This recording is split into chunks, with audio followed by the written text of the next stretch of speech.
Instagram launched in October 2010. By December 2010, it had 1 million users. By June 2011, it had 5 million. By September 2011, 10 million. The growth was faster than almost any consumer app in the history of the App Store. It was also growth that the app's two founders, Kevin Systrom and Mike Krieger, had not fully anticipated. They had built Instagram as a simpler, mobile photo-sharing experience, specifically for the smartphone camera. The product worked, the timing was right, the growth was real. In April 2012, Facebook acquired Instagram for approximately $1 billion. At the time, Instagram had 13 employees and no revenue. The acquisition price was widely described as extraordinary, possibly excessive. By 2018, independent analysts estimated Instagram's value at approximately $100 billion. By 2022, estimates ranged between $100 and $150 billion. Facebook paid $1 billion for an asset that became worth 100 to 150 times the acquisition price within a decade. The Instagram story is almost always told as a story about Facebook's strategic vision, the prescient acquisition of a competitor before it became too expensive. That is partially accurate. What it obscures is that Facebook's acquisition of Instagram was not a first-mover advantage. It was a second-mover advantage, the decision to buy the thing the first mover had already proven, rather than build a competing version from scratch. The platform that proved mobile photo sharing was a category worth competing in was Instagram. The platform that captured the majority of the value generated by mobile photo sharing over the subsequent decade was Instagram, under Facebook's ownership. The second mover captured the value the first mover proved was there. Facebook had been trying to solve the mobile photo sharing problem before it acquired Instagram. In 2010, Facebook launched Facebook Camera, an application specifically designed for mobile photo sharing.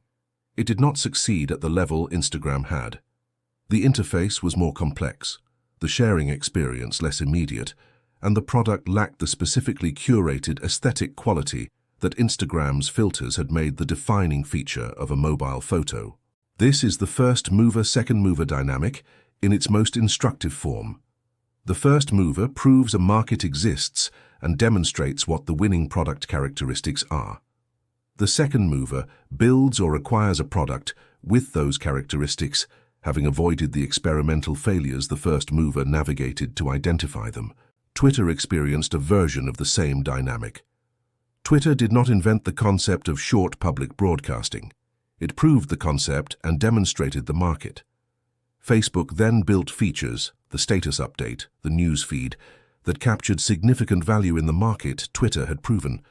LinkedIn proved the professional social network market. Facebook tried to compete directly with LinkedIn's professional use case and eventually stopped, but not before the existence of LinkedIn had demonstrated that professional networking was a viable social network use case that might be valuable to embed elsewhere.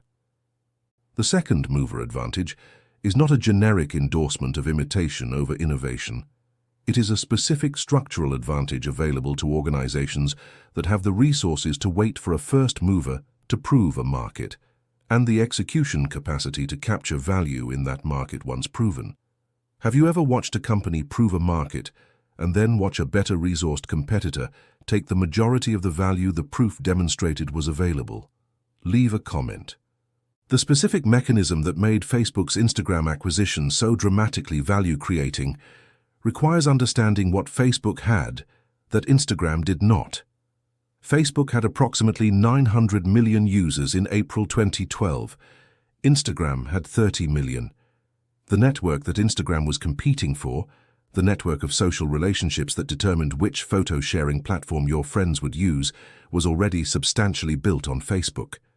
By acquiring Instagram, Facebook did not simply buy a photo-sharing app. It acquired the photo-sharing format that users had demonstrated they preferred, and it grafted that format onto the social graph that Facebook already controlled. The result was a product that combined Instagram's proven photo format with Facebook's network effect, a combination that neither product could have built independently. Snapchat demonstrated the value of this dynamic in its interaction with Facebook. Snapchat proved the ephemeral messaging format, photos that disappeared after viewing. Facebook attempted to acquire Snapchat in 2013, offering $3 billion. Snapchat declined. Facebook then built Poke, a Snapchat competitor. Poke failed.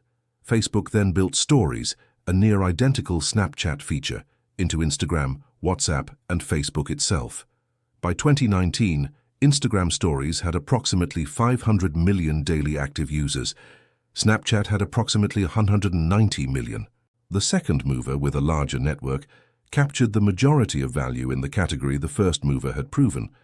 Despite having failed with its initial competitive product, and despite the first mover explicitly declining the acquisition that would have made the outcome different.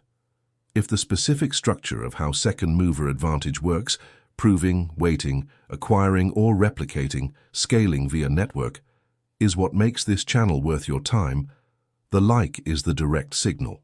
The 13 employees of Instagram who became employees of Facebook after the 2012 acquisition experienced a specific transition that most acquisition narratives skip.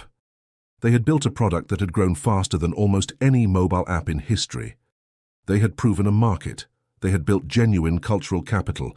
Instagram's aesthetic had already influenced how people thought about mobile photography. They then became a small team inside a much larger organization, whose product would grow to hundreds of millions of users under that larger organization's resources and distribution, generating value that would be measured in tens of billions of dollars. The founders of Instagram, Kevin Systrom and Mike Krieger, each became billionaires through the acquisition. They stayed with Facebook for 6 years before departing in 2018, reportedly over differences with Mark Zuckerberg about the direction of the product. The product they had built continued to grow after their departure. The 13 employees who were not founders experienced the acquisition differently. Some remained with Facebook long-term. Some departed. The equity they received as part of the acquisition terms, structured in ways that depended on the specific acquisition agreement, determined how directly they participated in the value creation their work had enabled. What happens when the second mover takes everything is not always a story with a villain. Facebook's Instagram acquisition was a legal transaction at a price both parties agreed to. The first mover, Instagram, participated in the value creation it enabled through the acquisition price. The founders became billionaires. The platform continued to serve the users who had chosen it. The instructive structure is not about whether the outcome was fair. It is about the dynamics that produced it, that proving a market and capturing the majority of the value in that market are different activities, requiring different capabilities. Instagram's capabilities, product intuition, design precision, a specific aesthetic sensibility about mobile photography, were the capabilities required to prove the market. Facebook's capabilities, network scale, advertising infrastructure, distribution depth, were the capabilities required to capture the majority of the value the proved market represented. The practical thing, for any organization that has proven a market, demonstrated that demand exists, identified the winning product characteristics, built an initial user base, the question worth asking is whether the capabilities required to capture the majority of the value in that market are the same as the capabilities that proved it. They often are not. The capabilities required to build a new market are frequently different from the capabilities required to scale in it. And the organizations with the second type of capability are often watching and waiting for the first type to do the proving. The next episode looks at a case where the product was ahead of the market in a way that made the proving impossible, and where the wait for the market to arrive was longer than any organizational investment could sustain. This content was developed with the support of artificial intelligence tools and underwent human review, editorial curation, and approval before publication. The analysis presented here is strictly educational and philosophical in nature, grounded in behavioral psychology and classical Stoicism.